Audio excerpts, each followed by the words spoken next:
मैं ये सफदरजंग हॉस्पिटल के बाहर खड़ी हूँ जहाँ पर सोनम वांगचुक को एडमिट किया गया है। आज सुबह उन्हें जंतर मंतर की साइड से यहाँ पर लाया गया बिना उन्हें बताए या बिना मुझे बताए। और कल शाम को ही सफदरजंग के ही डॉक्टर्स ने उनका चेकअप किया था और सारे वाइटल्स नॉर्मल थे और पोटेशियम उनका 4.3 था शाम को 4:15 बजे। लेकिन अभी हमें कह रहे हैं कि पोटेशियम 2.9 हो गया है और लाइफ थ्रेटनिंग है। लेकिन जब हमने कहा कि रिपोर्ट दिखाइए, क्योंकि हम बिना रिपोर्ट के कुछ भी उनको देना नहीं चाहते हैं, मैंने क्लियरली ये कहा है कि कुछ भी ओरल या इंट्रावेनस बिना मेरी कंसेंट के उनको नहीं दिया जाएगा और जो भी दिया जाएगा वो रिपोर्ट के बेसिस पे दिया जाएगा। लेकिन वो हमें वो रिपोर्ट दिखा तो रहे हैं जिसमें 2.9 है उनका पोटेशियम, लेकिन दे नहीं रहे। तो इसीलिए ये ट्रांसपेरेंसी की वजह से मुझे ये ट्रस्ट में प्रॉब्लम आ रहा है। और ऊपर से अगर ये मेडिकल ही इशू था तो इतने पुलिस यहाँ क्या कर रही है? और सेकेंडली हमारा फ़ोन हमें क्यों नहीं ले जाने दिया जा रहा सोनम को? तो ये जैसे सफदरजंग हॉस्पिटल नहीं है, जैसे सफदरजंग प्रिजन है ऐसा लग रहा है। इतने सारे पुलिस हैं उस फ्लोर पे और जो 2.9 ये कह रहे हैं जिसके बेसिस पे ये इंट्रावेनस देना चाहते थे पोटेशियम, जो मैंने मना कर दिया है, वो 2.9 मेडिकली पॉसिबल नहीं है कि एक ही शाम में 4.3 से 2.9 आ जाए। मैम, क्या आपको लग रहा है कि सोनम की हंगर स्ट्राइक तोड़वाने की कोशिश की जा रही है?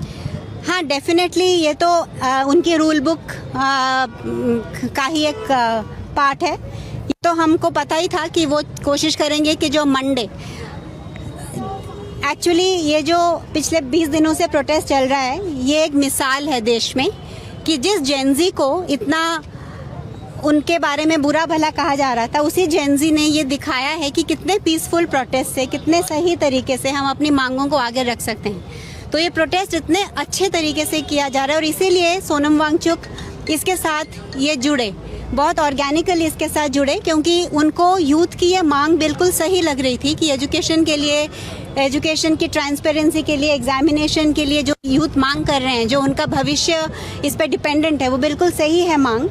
और जो ये यूथ मूवमेंट चल रहा था वो इसीलिए इसके साथ जुड़े ताकि ये गलत लोग इसका गलत इस्तेमाल ना करें। सीजेपी वो अगर इसके साथ रहेंगे तो वो इसको गाइड कर सकते हैं इस मूवमेंट को। और वही हमने देखा कि पिछले 20 दिनों में जैसे सोनम पहले अनशन करते आए हैं पीसफुल प्रोसेस से, किसी को बिना तकलीफ दे हुए, वैसा चल रहा है। तो इसीलिए कोई कारण नहीं है इनके पास कि मंडे की जो यात्रा है उसको रोक सकें। लेकिन ये जानते हैं कि अगर मंडे मॉर्निंग यात्रा जो निकलनी है, अगर वो निकलेगी तो वो जस्ट दिल्ली में नहीं निकलेगी, पूरे देश में निकलेगी, क्योंकि हर शहर ये प्लान कर रहा है कि वो उसी वक्त वो भी यात्रा करे।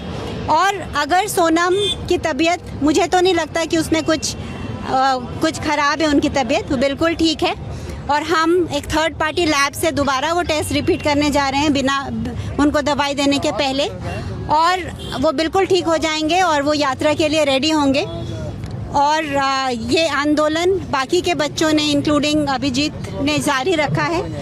और अगर सोनम ना भी ज्वाइन कर सके वो यात्रा को, तो मैं उनको रिप्रेजेंट करते हुए वो यात्रा को लीड करूंगी और वो होगा मंडे को। जो प्लान है वो ऐसा नहीं है कि सोनम को अगर वहाँ से ज़बरदस्ती ले आए हैं तो वो रोक सकते हैं। तब ज़माना और था, अब ज़माना और है। हमने देखा है कि कैसे सारे गवर्नमेंट इंस्टीट्यूशंस टूट चुके हैं, उनका जो भी उनका स्टेचर था वो अभी है नहीं।